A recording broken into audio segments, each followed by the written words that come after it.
मेरा एक सवाल है, ऑर्गन ट्रांसप्लांट जो होते हैं वो अलाउड है इस्लाम में? क्योंकि कभी वो पिग का भी यूज कर लेते हैं। ऑर्गन ट्रांसप्लांट है, ठीक है। अगर कोई जान ज़ाया हो रही है इंसानी ज़िंदगी को बचाने के लिए, अगर ट्रांसप्लांट ऑर्गन कर लेते हैं तो कोई हर्ज नहीं उसमें, ठीक है ना जी।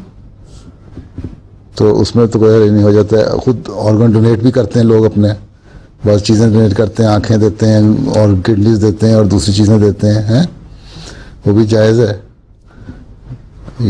ये तो कानून है कि बाज़ चीज़ें अगर तुमने ज़िंदा रहते हुए देनी है तो करीबी रिश्तेदार की होनी चाहिए, हर एक ना दे, हैं जी। और उस पर बाकायदा लिखाया जाता है, उनसे इन राइटिंग लिया जाता है कि हम कोई एतराज़ नहीं, हम खुद दे रहे हैं, लेकिन जायज़ है।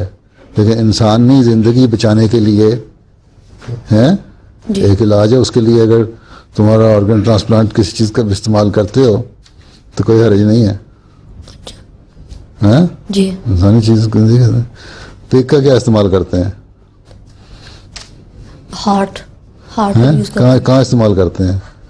ह्यूमन में कभी वो तो उसकी वाल्व्स हैं, ठीक है, उनको बचाने के लिए तो उससे फर्क नहीं पड़ता, हैं बाज़ तो अब तो आर्टिफिशियल इस्तेमाल करते हैं, चीज़ें बनाई होती हैं सिंथेटिक।